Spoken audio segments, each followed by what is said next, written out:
একদিন শিমুলতলি জঙ্গলের বড় ব্যবসায়ী বল্টু শিয়াল জঙ্গলের ভিতর দিয়ে এক বস্তা টাকা নিয়ে যাচ্ছিল।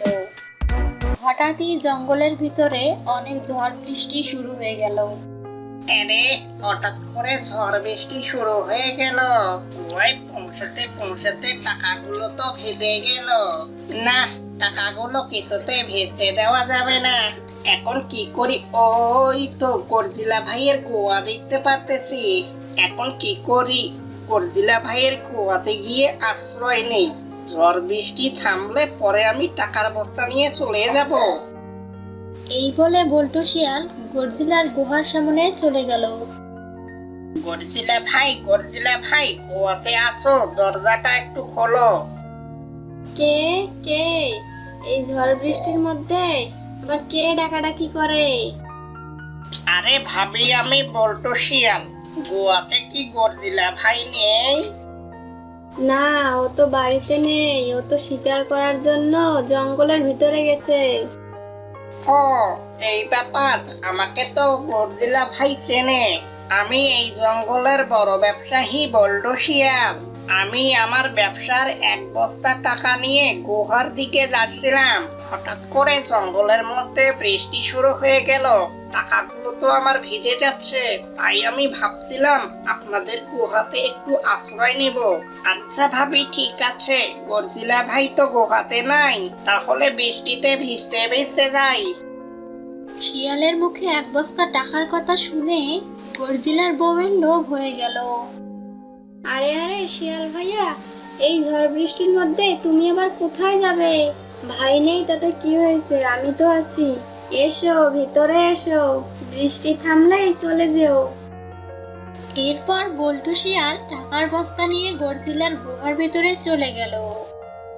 তোমাকে দেখে তো খুব ক্লান্ত মনে হচ্ছে, শরীরটা বৃষ্টির পানিতে তো একদম ভিজে গেছে।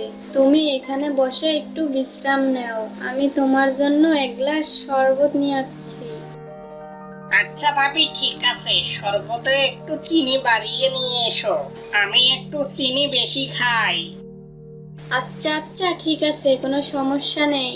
চিনি বাড়িয়ে দিয়ে শরবত নিয়ে আসবো আমি। এই বলে গর্জিলার বউ সেখান থেকে চলে গেল। গর্জিলা ভাইয়ের বউটা তো অনেক সুন্দর।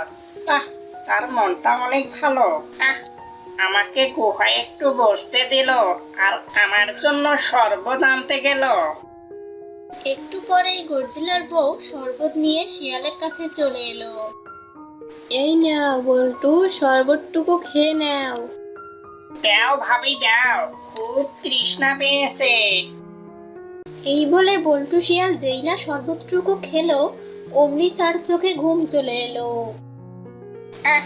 শরবতটুকু খেয়ে তো আমার ঘুম চলে এলো। এখন তো ঘুম আসলে আমার চলবে না। বৃষ্টি থামার সাথে সাথে আমাকে তো গুহায় চলে যেতে হবে। আরে শিয়াল ভাই, যেও এখন, বাইরে তো প্রচন্ড বৃষ্টি হচ্ছে। এই বৃষ্টির মধ্যে কিভাবে যাবে? তার চেয়ে বরং তুমি এখানে ঘুমিয়ে পড়ো। বৃষ্টি থামলে আমি তোমাকে ডেকে দিব, তারপর না হয় তুমি চলে যেও। আচ্ছা ভাবি, ঠিক আছে। তাহলে আমি ঘুমিয়ে পড়ছি। বৃষ্টি সেরে গেলে তখন কিন্তু আমাকে একটু ডাক দিও। তারপরে বল্টু ঘুমিয়ে পড়লো। বল্টু ঘুমিয়ে পড়া মাত্রই গর্জিলার বউ বল্টুর বস্তা থেকে সমস্ত টাকা বের করে বস্তার ভিতর তুলো ঢুকিয়ে দিল। এরপর বেশ কিছুক্ষণ পর বল্টুর ঘুম ভাঙলো। কখন ঘুমিয়ে পড়েছিলাম, এখন তো দেখতেছি বৃষ্টি ছেড়ে গিয়েছে। ভাবি, তোমার তো কথা ছিল বৃষ্টি ছাড়ার সঙ্গে সঙ্গে আমাকে ডেকে দেবে। আরে বল্টু ভাই, তোমাকে তো অনেক ডেকেছি, কিন্তু তুমি তো শুনোই নাই। তুমি যা ঘুমিয়েছিলে, তোমাকে ডেকেও কোনো সাড়া শব্দ পাইনি, তাই তোমাকে আর কোনো ডিস্টার্ব করিনি। তা ভালো করেছো ভাবি, ঘুমটা জব্বর হয়েছে। তা এখন আমার টাকার বস্তাটা দাও, এখন আমাকে যেতে হবে। এরপর গর্জিলার বউ বল্টু শিয়ালকে সেই তুলোর বস্তাটা এনে দিল। বল্টু ভাই, এই নাও তোমার টাকার বস্তাটা, দেখে নাও তোমার টাকা পয়সা ঠিক আছে কিনা। আরে ভাবি কি যে বলো না, টাকা পয়সা ঠিকঠাক থাকবে না কেন? আমি কাউকে অবিশ্বাস করি না। আমি এখন যাই ভাবি। এরপর বল্টু শিয়াল তার টাকার বস্তাটি ভেবে তুলোর বস্তাটি নিয়ে তার গুহায় চলে গেল। বউ, আজকে একটা খুশির সংবাদ আছে। আজকে আমার অনেক টাকা লাভ হয়েছে। ওই দেখো, পুরো 1 বস্তা। তুমি এখন টাকাগুলো তুলে আলমারিতে রাখো। তারপর টাকাগুলো তুলে রাখা শেষ হলে টেবিলে খাবার দাও। তারপর আমি একটু হাত মুখ ধুয়ে আসি। আচ্ছা ঠিক আছে, তুমি হাত মুখ ধুয়ে এসো, আমি টাকাগুলো আলমারিতে রেখে আসছি। এরপর বল্টু শিয়াল হাত মুখ ধুতে চলে গেল।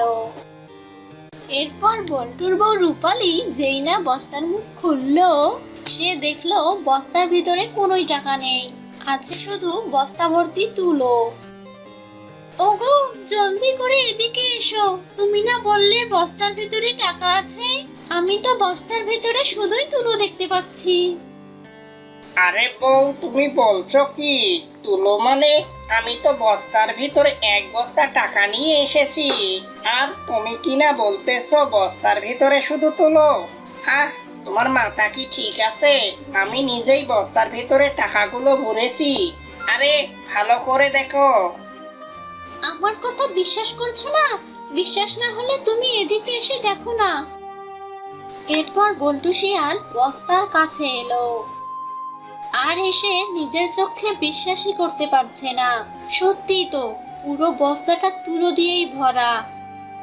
আরে আরে, এটা কি হলো? আমি তো নিজের হাতেই বস্তার ভিতরে টাকা ভরেছি। বলে বস্তার ভিতরে তুলো আসলো কোথা থেকে? শোনো, ভালো করে মনে করো, রাস্তার মধ্যে কারোর সাথে আবার বস্তাটা বদল হয়নি তো?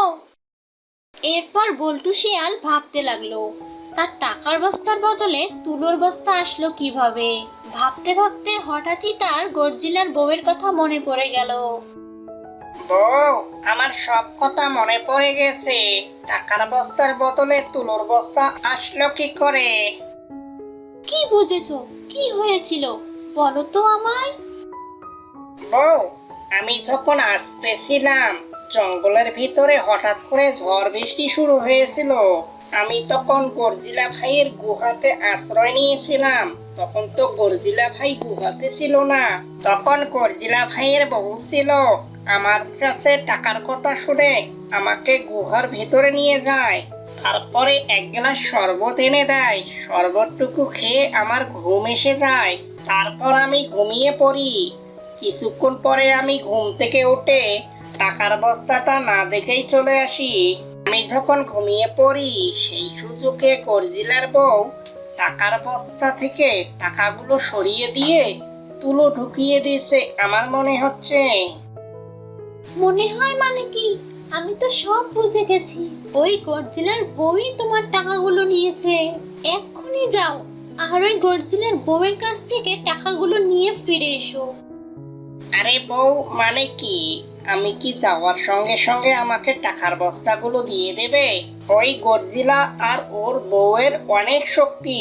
যে কোনো করে বুদ্ধি করে ওদের থেকে টাকাগুলো নিতে হবে। বুঝেছো? আমাকে একটু ভাবতে দাও। ভাবতে ভাবতে শিয়াল একটি বুদ্ধি পেয়ে গেল, আর তুলোর বস্তাটি নিয়ে গর্জিলার গুহাতে চলে গেল। আরে বল্টু ভাই যে আবার এসেছো? আরে ভাবি, এসেছি কি আমি আর সাধে? তুমি যে আমার টাকার বস্তার বদলে তোমার সোনা দানা হীরা জহরতের বস্তাটা আমাকে দিয়েছো। তো সোনা দানা হীরা জহরত এগুলো তো আমার না। তুমি মনে হয় ভুল করে দিয়েছো। এগুলো আমি তোমাকে ফিরিয়ে দিতে এলাম, আর আমার টাকার বস্তাটা নিতে আসলাম। বল্টু শিয়ালের মুখে সোনাদানার কথা শুনে গর্জিলার বউ ভ্যাবাচ্যাকা হয়ে গেল। আরে এটা কিভাবে হলো? আমি তো বস্তার ভিতরে তুলো ঢুকিয়ে দিয়েছিলাম। তাহলে কি ওই তুলোগুলোই সোনার দানা জহরত হয়ে গেল? যাক, ভালোই হয়েছে। তাড়াতাড়ি সোনা গয়নার হীরের বস্তাটা নিয়ে বল্টু শিয়ালের টাকার বস্তাটা ফেরত দিয়ে দেই। হ্যাঁ হ্যাঁ, কালকে যে তোমার ভাই সোনা দানার হীরের বস্তাটা নিয়ে এসেছিল, আমার মনেই ছিল না তোমার বস্তা আর আমাদের বস্তা এক হওয়ায় আমি আমাদের বস্তাটা ভুলে তোমাকে দিয়ে দিয়েছি। আমি এক্ষুনি তোমার বস্তা এনে দিচ্ছি। এরপর গর্জিলার বউ শিয়ালকে তার টাকার বস্তাটি এনে দিয়ে দিল। বল্টু শিয়াল সেই তুলোর বস্তাটি রেখে টাকার বস্তাটি নিয়ে চলে গেল। ওহ, বস্তার ভিতরে সোনা দানা হিরে রয়েছে, কি যে ভালো লাগছে। যাই এখন তাড়াতাড়ি খুলে দেখি, আমার যে আর তর্স হইছে না। এরপর গর্জিলার বউ যেই না তাড়াহুড়া করে বস্তাটির মুখ খুলল, সে দেখলো সেইখানে তুলোই রয়েছে, বস্তার ভিতরে কোনোই সোনা দানা ছিল না। হায় হায়, শিয়ালকে বোকা বানিয়ে এই তুলোর বস্তাটি দিয়ে চলে গেল। আসলে এমনটাই হয়, কাউকে ঠকাতে গেলে নিজেও ঠকতে হয়। তো বন্ধুরা, এই ভিডিওটি থেকে আমরা কি শিক্ষা অর্জন করলাম? কাউকে ঠকাতে গেলে নিজেকেই ঠকতে হয়। তো বন্ধুরা, আগামীতে আসতেছি আরো মজার মজার গল্প নিয়ে।